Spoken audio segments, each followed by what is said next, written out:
ఒక్కొక్కటిగా ఇన్నాళ్ళు తనకు బానిసత్వం చేసినటువంటి వ్యవస్థలన్నీ ఎదురు తిరుగుతా ఉన్నాయి. జగన్మోహన్ రెడ్డికి ఊడిగం చేసినటువంటి పోలీసు వ్యవస్థ ఎట్టకేలకి జగన్మోహన్ రెడ్డిపై కేసు నమోదు చేసింది.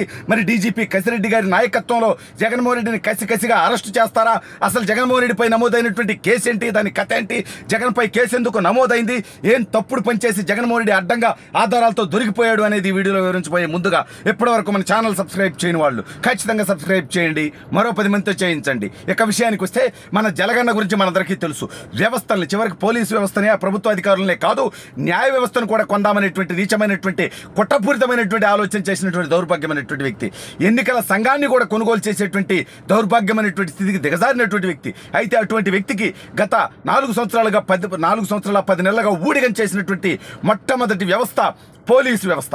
అందులో చాలామంది పోలీసు అధికారులు వాళ్ళకి ఊడిగం చేసి వాళ్ళకి డబ్బు కోసం, వాళ్ళ ప్రమోషన్ల కోసం నీచమైనటువంటి కేసులు పెట్టి వేధించారు. అయితే ఎట్టకేలకి ఆ పోలీసు వ్యవస్థ నుంచే జగన్మోహన్ రెడ్డికి రాడు దిగేటువంటి వార్త. జగన్మోహన్ రెడ్డిపై కేసు నమోదు చేయడానికి రంగం సిద్ధమైపోయినట్టుగా తెలుస్తూ ఉంది. ఏం నిజం, ఏది బీవీఆర్, ఇది నిజమా? నిజంగా జగన్మోహన్ రెడ్డిపై కేసు పెడతారా? ఏ విషయంలో, ఎందుకు అంటారా? మరి ఇదే పోలీసు వ్యవస్థ ఒక్కొక్కసారి ఒక్కొక్క రూల్ పెట్టడానికి లేదు కదా. కందుకూరులో ఇన్సిడెంట్ జరిగినప్పుడు, లేదంటే గుంటూరులో ఇన్సిడెంట్ జరిగినప్పుడు చంద్రబాబు నాయుడు గారిపై కేసులు పెట్టి, తెలుగుదేశం పార్టీ నాయకులపై కేసులు పెట్టి, వాళ్ళని విచారణ పేరిట వేధించి వాళ్ళని అరెస్ట్ చేసి వెంటాడినటువంటి ఈ దౌర్భాగ్యపు వ్యవస్థ ఇవాళ సిద్ధం సభలో సిద్ధమావడి బొక్క గ్రీన్ మ్యాట్ మీటింగ్, అది ఒకటి బొక్కలోది, అదేదో ఇంట్లోనే కూర్చొని నువ్వు కూడా గ్రాఫిక్స్లో ఆ మీటింగ్ పోయినట్టు పెట్టుకుంటే పోయేది కదా. దౌర్భాగ్యమైనటువంటి వ్యక్తి, జనాలు బతికేవాళ్ళు కదా.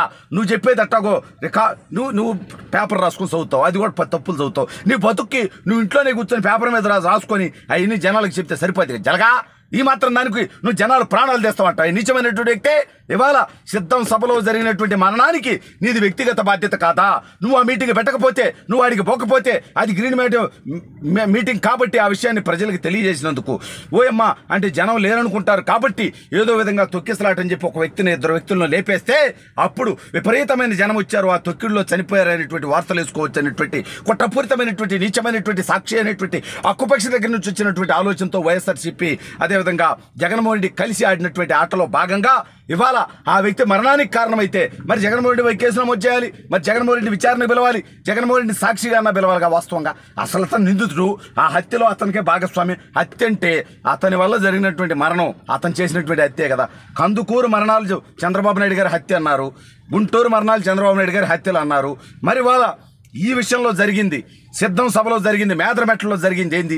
మరి దీని మీద ఏపీ పోలీస్ వ్యవస్థకి ఏమాత్రం సిగ్గు ఎగ్గు ఉంటే ఆర్టీసీ వాళ్ళకి సిగ్గు వచ్చిందడో.